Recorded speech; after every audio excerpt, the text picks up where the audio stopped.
But let's start in Lenoir, North Carolina in 1948. I was born in Caldwell Memorial Hospital, which is near downtown Lenoir. At the time, my parents, Colleen Kirby Farthing and William Porter Farthing Sr., lived in the Farthing House. The Farthing House was an old, rambling, four-story hotel in downtown Lenoir at 232 West Avenue.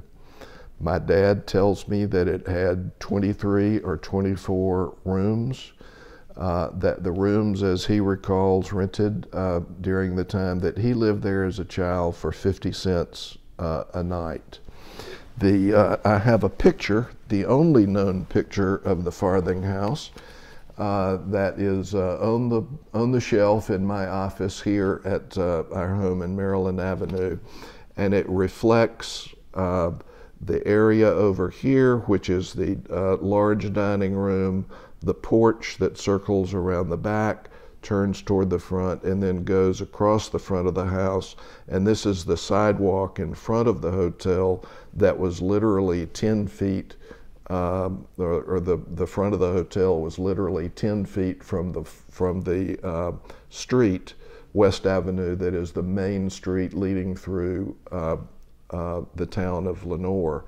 It was only perhaps 200 yards from downtown Lenoir, and one of my favorite memories that I think of frequently was sitting on rocking chairs on the front porch of the Farthing Hotel, talking with my dad, talking with his friends, and talking with other family about the good old days.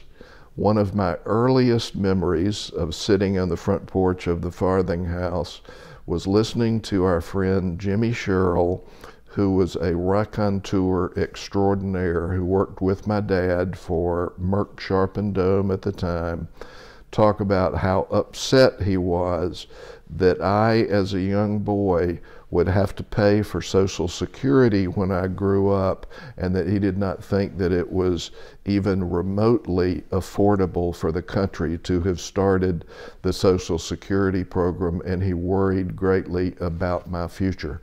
I wish that Jimmy Sherrill were here telling him that I'm okay, made it through paying my Social Security, and I'm a proud recipient of Social Security at this very moment.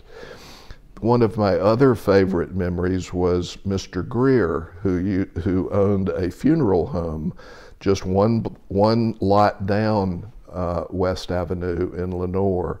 When he came by and saw me on the front porch, he would always reach into his pocket and hand me a dime, just to be a friendly neighbor and a loving adult to a very appreciative young man. That was a lot of money back then for a kid, right? It was usually a very shiny dime as well, and something that I was very proud of. As a matter of fact, I used it to start a dime collection that I can no longer find. Oh, no. But it was at one point in time a collection.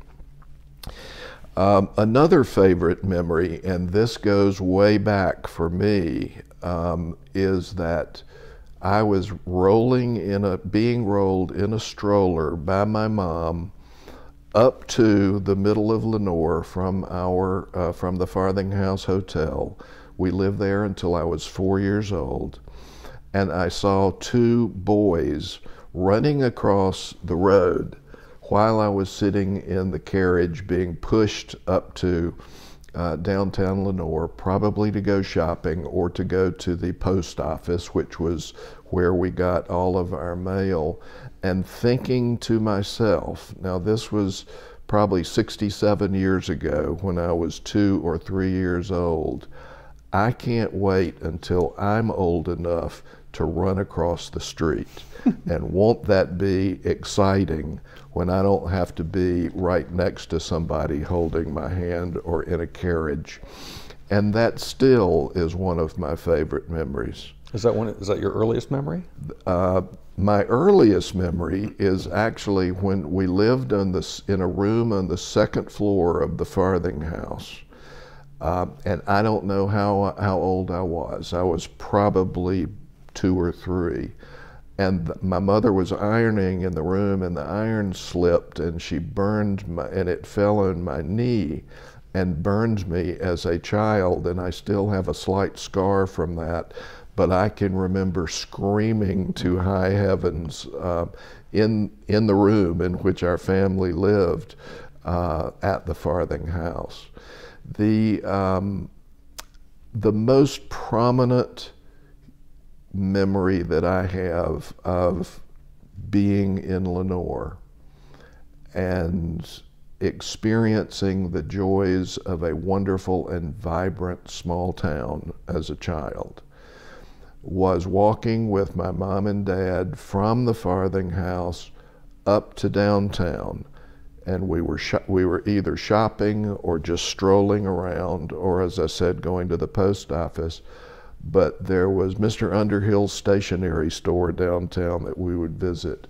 There was a women's dress shop named the Corrado Shop, C-O-R-A-D-O, Corrado Shop, where my mom would go buy dresses.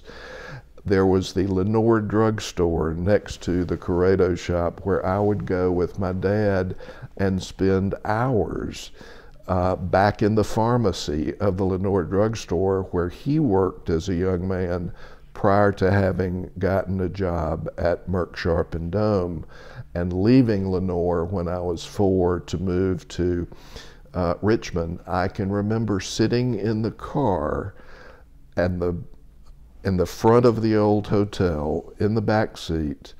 There were no such things as seat belts at the time, just sitting in the back seat of the car as we were driving away from Lenoir when I was 4 to drive to Richmond, and watching my 2 aunts and my grandmother cry as we were driving away, which I understand now must have been terribly sad to them, because their son, Bill Farthing Sr., and their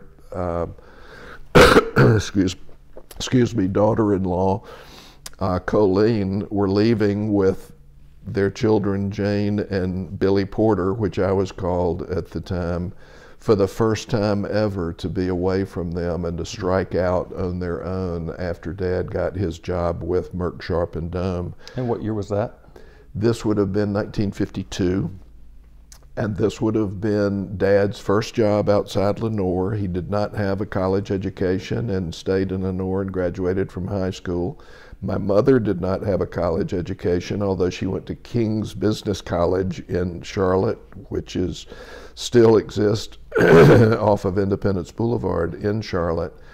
And that must have been an exceedingly sad time for the family, but an exciting time as well for Mom and Dad to be leaving home and setting off on their own, where we lived in Richmond for 2 years, then moved back to Charlotte for a year or 2, and then moved back to Charlotte in 1952, where I have lived since that time. But the important aspect of that in going back to one's roots is to remember how meaningful in every year of my life since it has been for me to think back on the happy times in Lenoir and to think back on the family surrounding me and supporting me in Lenoir, and to think of all the love that was expressed during those times. Just some little vignettes that I remember. One was that my dad's brother, Stuart, who was a younger brother of his in Lenoir, died of scarlet fever when he was 12 years old. When Stuart was 12 years old, my dad was probably 13 or 14. And this was probably in the 1920s. And thinking to myself, oh my goodness, I wonder if I'm going to die when I'm 12 years old. It literally scared me to death. Thankfully, scarlet fever is not a worry for any of us since the 50s.